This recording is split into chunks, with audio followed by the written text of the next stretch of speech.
लेकिन मैं ये कह रहा हूं अगर ये नंबर्स भाटिया जी जो कि ये दोनों पोलस्टर्स दे रहे हैं, ये दोनों पोलिंग कंपनीज दे रही हैं, मैट्राइज और पीमार्क, अगर ये हो जाता है तो फिर एक अजय जी ने बोला अब कोई ट्रेडिशनल सीट नहीं है। दूसरा मैं ये कह रहा हूं फिर अब कोई जो सवाल उठ रहा था कि आपने एकनाथ शिंदे को भी ले आए, अजीत पवार को भी ले आए, बीजेपी को भी ले आए, सब कर दिया, हालांकि आइडियोलॉजिकली स्पीकिंग गलत है, उनकी विचारधारा अलग थी, ये अलग है, आप उनके खिलाफ लड़े हो, सब कुछ। लेकिन अगर इसके बाद भी बीजेपी 150 से ज्यादा और अजय आलोक जी ने कहा 175 वी विल टच, तो उसके बाद वो सारे सवाल खत्म। साम दाम दंड भेद, जो जीता वही सिकंदर, जिसकी लाठी उसी की भैंस। भाटिया जी, दीपक चौरसिया ऑल्सो। सर सबसे पहले मैं आपसे इतना ही कहूंगा कि भारतीय जनता पार्टी ने दोनों स्टेटों में बहुत ही खूबसूरती और बहुत ही माइक्रो मैनेजमेंट के साथ ये इलेक्शन लड़े हैं। इसमें सबसे बड़ी बात, जो भारतीय जनता पार्टी का वैगन था उसमें जितने भी बाकी की पार्टी सवार होकर साथ में भारतीय जनता पार्टी के चली हैं, उनको बड़े ही माइन्यूटली मैनेज करके और बड़े ही तरीके के साथ इस इलेक्शन में लड़ाया गया है। इसमें भी कोई दो राय नहीं है। अगर भारतीय जनता पार्टी कहीं पर कुछ नुकसान, अगर मान लीजिए एलाइंस के लिए होता भी है, लेकिन भारतीय जनता पार्टी इसको बाहर निकाल के ले जाएगी।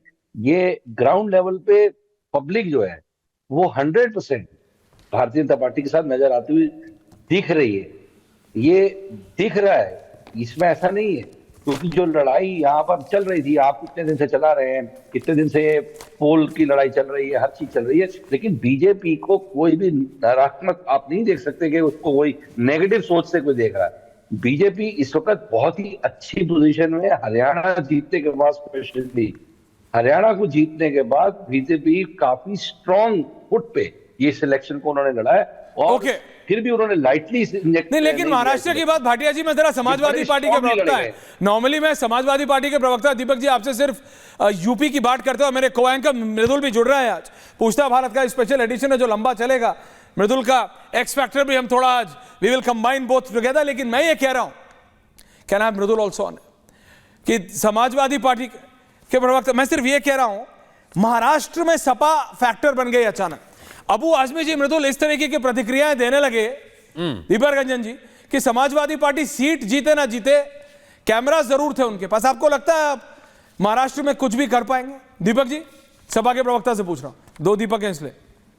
देखिए ऐश्वर्य जी, आज लोकतंत्र का सबसे बड़ा महापर्व है और जिस तरीके से आज भारतीय जनता पार्टी ने लोकतंत्र की धज्जियां उड़ाई, जिसके पूरे दुनिया पूरे देश ने देखा। किस तरीके से आपने देखा होगा, मैं बात उत्तर प्रदेश से मैं शुरू करना चाहता हूं, क्योंकि उत्तर प्रदेश में भी आज 9 कॉन्स्टिट्यूएंसीज में जो बाई इलेक्शन था, किस तरीके से पुलिस इंस्पेक्टर जो है हाथ में खुलेआम रिवॉल्वर लहराते हुए लोगों को डिटेन कर रहा था, लोगों को वोट डालने से वंचित करना चाह रहा था, एक जाति समाज के लोगों को, चाहे आप सीसा वो कानपुर का ले लीजिए। लेकिन उसके बावजूद भी मैं बता दूं कि जिस तरीके से भारतीय जनता पार्टी के एक सम्मानित प्रदेश अध्यक्ष जी आपके जैसे सम्मानित चैनल पे आकर के झूठ परोसने का काम कर रहे हैं। आपने कहा ना भी करहल की बात, करहल में पुलिस कुछ और बता रही है, मनोज जी को भी लाइएगा, अध्यक्ष जी कुछ और बता रहे हैं। अरे या तो उनको अपने पुलिस पे भरोसा नहीं है, या तो इससे झूठ बोलना चाहते हैं। ये किस तरीके से झूठ फैला रहे हैं। और आपने देखा होगा कि लोगों के पास वोटर आईडी होते हुए, सारे एविडेंसेस होते हुए किस तरीके से रोकने का काम किया। लेकिन मैं आपसे ये बताना चाहता हूं कि इंडिया गठबंधन के लोग, हम लोग जनसेवा के लिए हम लोग चढ़ रहे हैं और भारतीय जनता पार्टी के लोग जमानत। लेकिन दीपक जी, एक सवाल अबू आजमी का भी था, क्योंकि शुरुआत, दीपक जी, अबू आजमी का भी एक सवाल, क्योंकि जब चुनाव शुरू हुए थे तब भी उन्होंने इंडी अलायंस को लेकर सवाल खड़े किए, और आखिर में जब मुलाकात उनकी हुई है मुफ्ती सलमान से तब भी सवाल खड़े हुए। एनडी अलायंस अगर वहां पे तिहाई की डिजिट पार कर जाए तो आप बताइएगा मुझसे।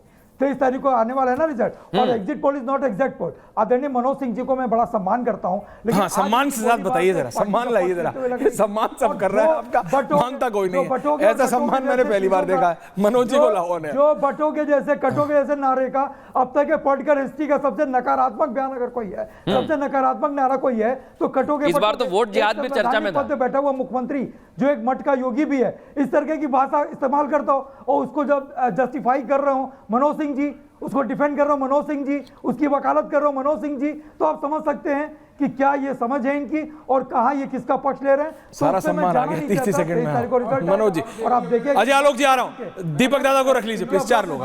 सम्मान पूर्वक दिया, आप ये मुझे नहीं समझ रहा। मैं बोल रहा हूँ कि चुनाव इस पे हो रहा है और आप बोले कि मुझे सम्मान दे रहे हैं, ये बात समझ में नहीं आ रही है। अभी मैं आपके फ्रेम में देख रहा था, अरे रत्नाकर, मैंने बोला कि उसको सम्मान दे रहा था। एनडीए को तो पूरा आपने मेंशन कर रखा है। नहीं दीपक रंजन जी बात समझिए, मैट्राइज कह रहा है कि ये जो नारा है बटोगे तो कटोगे, आप उसे डिसएग्री करते हो मैं जानता हूं, लेकिन वो कह रहे हैं ये नारा चिपक गया। आप कह रहे हो वो नारा गलत है, वो कह रहे हो वो नारा बीजेपी के लिए काम कर गया। सबसे नकारात्मक नारा है ऐश्वर्य जी। अरे तो मनोज सिंह, बोलिए, मैं रत्नाकर त्रिपाठी ऑनर बॉक्स। चुनाव बीजेपी लड़ी, विरोधाभास है। मैं तो अजित पवार को समझाएं, दीपक जी, आश्चर्य की बात है कि आप बातों को समझना नहीं चाह रहे हैं। काम करेंगे ये अपने वन वे से नहीं होता है, रैली थोड़ी है दीपक रंजन जी। अरे हम ऑडियो डाउन, थैंक यू। हाँ हम तो विपक्ष में हैं। अरे विपक्ष में तो सुनिए भी दादा, हाँ बोलिए ना। मैं कह रहा हूं कि मैंने ये बोला ही नहीं कि भाई ये इस नारा को मैं सम्मान दिया, मैं तो बोल रहा हूं कि बीजेपी ने इस नारे के साथ चुनाव के अंदर गए और उसको उसका फायदा होता दिख रहा है।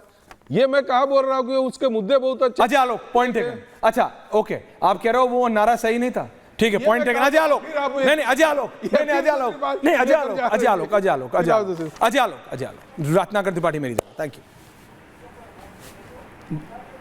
अजय जी समाजवादी पार्टी तो कुछ और कह रही है। नारा सही नहीं था और सारे मुसलमान एक हो जाओ, नहीं सारे मुसलमान एक हो जाओ। अगर असउद्दीन ओवैसी की पार्टी को वोट दिया तो समझ लेना ये बीजेपी की बी टीम में बड़ा सही नारा था ये अखिलेश का, जो लोग सुबह में लगाते थे।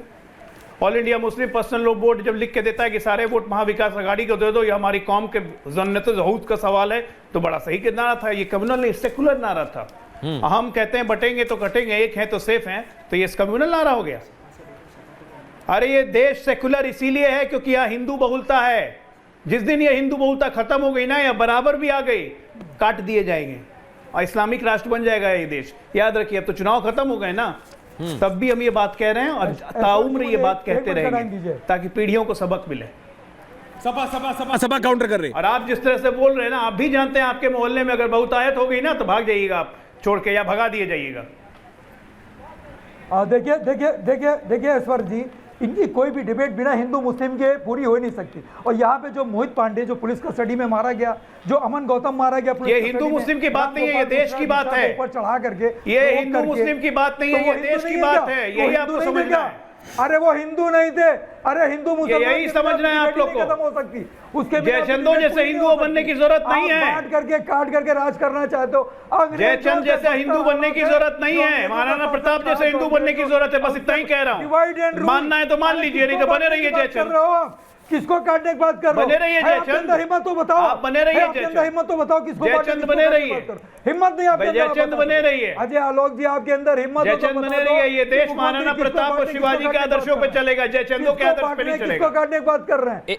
एक सेकंड, हिंदुओं को मरवा दिया मोहित पांडे। अरे हम तो अपने कटने की बात कर रहे थे कि अगर हम बढ़ गए तो हम कट जाएंगे। क्या हो गई वो? हम बढ़ गए तो हम कट जाएंगे, जैसे बांग्लादेश में कट रहे हैं, जैसे पाकिस्तान में हम कट गए, साफ हो गए, अफगानिस्तान में साफ हो गए। तो बताओ ना किसको काट रहे, किसको? अरे हिंदू नहीं थे बांग्लादेश में, आपस में कटे बटे हो आप लोग। बांग्लादेश में हिंदू नहीं थे। अरे हम तो अपने कटने की बात कर रहे हैं कि अपने कटने से बचना है तो एक रहना पड़ेगा।